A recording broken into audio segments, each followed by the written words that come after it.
JoshCast, dun dun no, it's the podcast that never dun dun dun dun no gets cancelled, even though dun dun dun dun no. If we were judging it by Nielsen ratings, dun dun dun dun no, it would not only be cancelled, it would be dun dun dun dun dun taken out back dun dun dun dun dun and shot dun dun dun dun dun dun. JoshCast.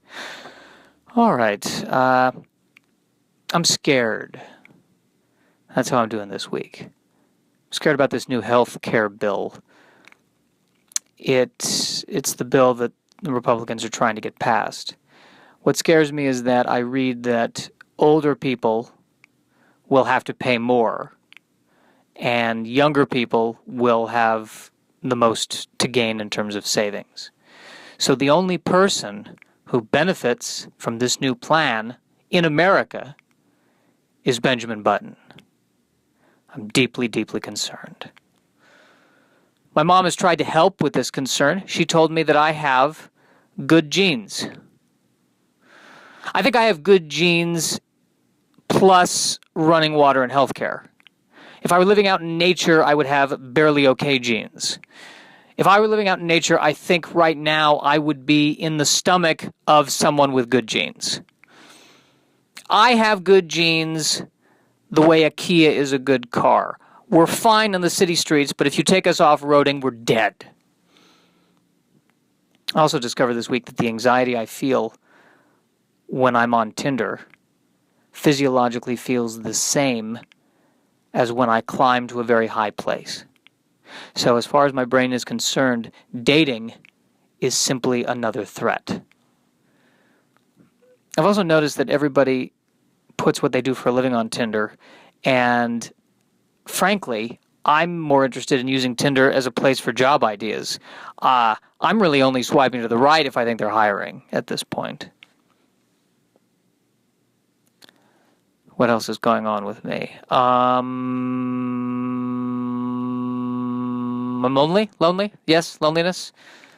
That's typically there. I never make the first move. Never. With a woman. I would never do that.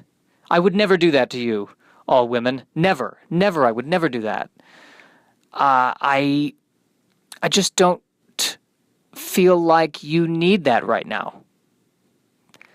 That's the vibe I get. And I think what I don't like about making the first move is that a really good first move is a first move in which I am not overtly saying I am making the first move. And it feels like lying. That's why I really envy the peacocks. They see a female peacock, they just show their feathers. And everyone knows that's what you're supposed to do, and that's fine. I wish I could hold up a sign. Just a open, ready, yes. I wish I could just have that sign. That'd be great. Of course, maybe the animals struggle more than I think. I've noticed that the birds around where I live, more and more I'm hearing birds with a song that sounds exactly like car alarms. I think they're listening to car alarms and they're starting to emulate the car alarms. And this is for one of two reasons. I figure it's either sex or violence. So either they're thinking that's what the bird call is, that's what the female bird call is, and that's the song they're singing, and they're getting very frustrated. They're going, "What? I'm doing everything right. I'm doing what I'm hearing. Why? Where is she? Where are these women?" And the other possibility is that they're using it as a threat. Or I guess the third possibility is that they're being broken into. I don't know how to help that. Maybe we need to start calling the police when we hear a bird. Or maybe the birds are trying to tell us that we're being broken into, in which case they're being very helpful. And we should give them more credit, I should think.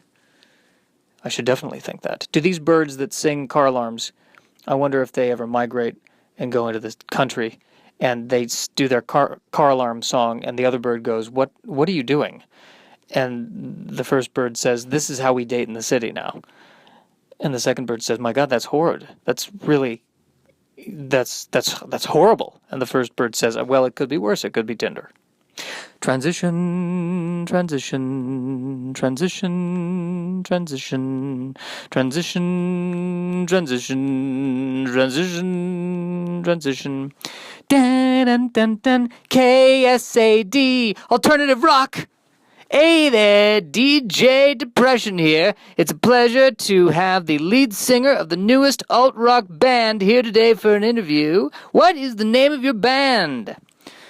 The name of our band is, we don't really have a name. The name is just a sob, whatever the sound a sob makes. So the closest I can get to it is, the name of our band is, And how did you come up with the name? Well, we all came up with it together, and the story of how everyone in the band met, actually, it's interesting. It's kismet. I was about to throw myself off a building, and wouldn't you know it, Tim, who's the bassist, and Richard, our keyboardist, we were all there doing the same thing. We were all about to jump, and, we got to talking, and it turns out, stylistically, we had a lot of things in common. And the tragedy is, if we'd have gotten there 5 minutes sooner, we also would have had a great drummer. How do you come up with a song? Well, I usually get my first inkling during the electroshock treatment. That's at least where I got the idea for my latest song. It's called There Is No Hope or God. Have you ever not pined over an ex-girlfriend? Have I ever not pined over an ex-girlfriend? No. What inspires you more for this song, Ambien or NyQuil? I'd have to say it was a combination of the two. What are some of your musical influences? Well, I'd have to say Bob Dylan and the sound of the raging emptiness of the universe. By the way, what floor are we on? The 87th. Thanks again for coming out. You can hear Blah! The latest single in every Netflix dark comedy this year. Folks, that's been K-Sad. This is the end of the podcast. The end of the podcast. And the children sing and the children play. This is the end of the podcast.